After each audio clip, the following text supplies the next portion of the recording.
is Turk 72. First of all, I want to say thank you to all my new subscribers. I went from, I think about 45 to just over 60 in about a week's time. So I attribute that to a couple things. First of all, Jennifer Young gave me a shout out. If you don't know Jennifer Young, she is a kind of a major hub of the new gun channels that are coming out. So if you don't subscribe to her, I think you're making a big mistake and missing out on a lot of activity. So please check out Jennifer Young's channel. Also, there's Gun Crazy 81.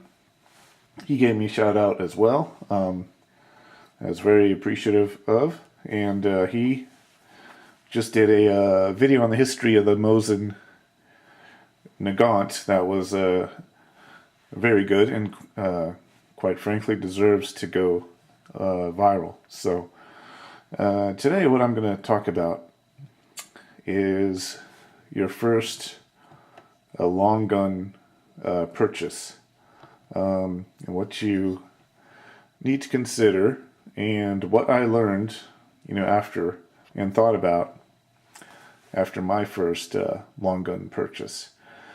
So my first one was this Mossberg 500 security model. So it has a 20-inch barrel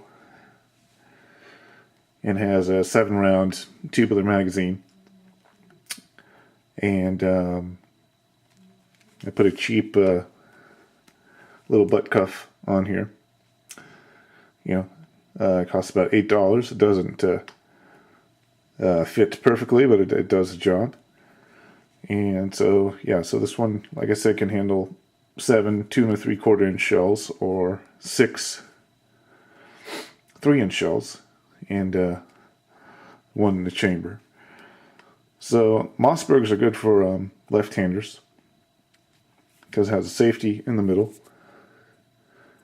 It's forward to fire safety. And it has a slide release on the left-hand side, or the pump release, whatever you want to call it. So, and Mossbergs are extremely reliable and built to go through thousands of rounds without failing or needing cleaning. So whether it can actually do that, I don't know, but it's a very reliable shotgun. So now that I went over the Mossberg a little bit, let me tell you why you may not need one. First of all, if you're just going to buy one and stuff it in your closet, I think it could be a little bit reliability overkill. So if you're going to use this thing a lot, go to the range, or you have your own private range, this might be a good choice. But otherwise, you may want to think about something like Stevens Shotgun, Interstate Arms Corp, or Maverick. These are some shotguns that are cheaper, and they may have more features like a pistol grip, ghost ring sights, and things like that. Also, another thing to consider is a semi-auto shotgun. Semi-auto shotguns are a different breed. They have they may not cycle through what you call low brass shells too well. You need to find out what works with them. But I think every home should also have a good option for a semi-automatic. There's a video on YouTube, some of you may have seen it, about where someone was attacked by 3 armed men. They drove up to the driveway Luckily, this man had a extensive external security system. He was really, really heads up, and he apparently got some type of a rifle, and he fired through the window of the car as the men were getting out of the car. 3 armed men. One of them was actually already out of the car, but because of his quick thinking, and because he had a semi-auto rifle, he was able to scare them off, and he hit one, but they run away. And so that video really made me think, heaven forbid, if I was facing 3 armed men, what would be my best chance of survival? I don't want to think about my odds of survival, but I can think about what can put me in the best shape to survive that situation. So that's why I think semi-auto. If you want to get a pump shotgun, that's fine.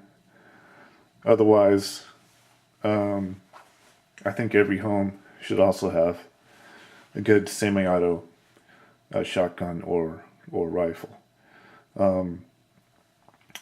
So if you're just going to have a couple guns for self-defense, and that's all you really care about, I would spend $1,000 to $1,500, more if you need to, on a very good semi-auto rifle or shotgun.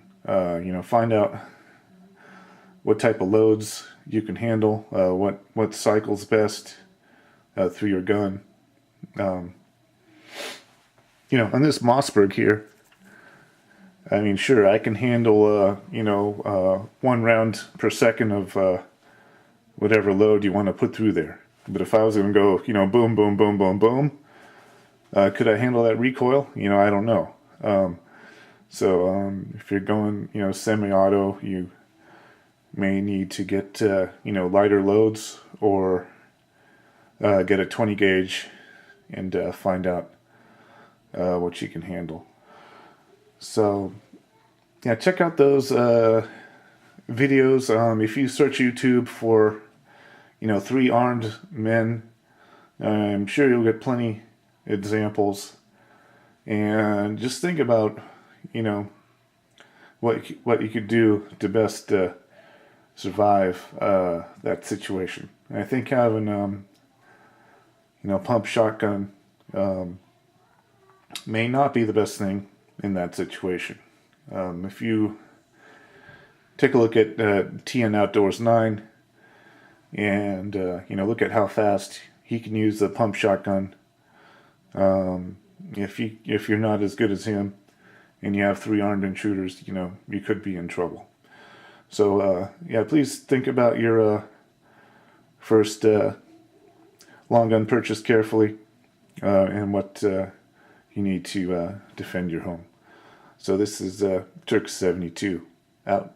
Thanks for checking out my channel.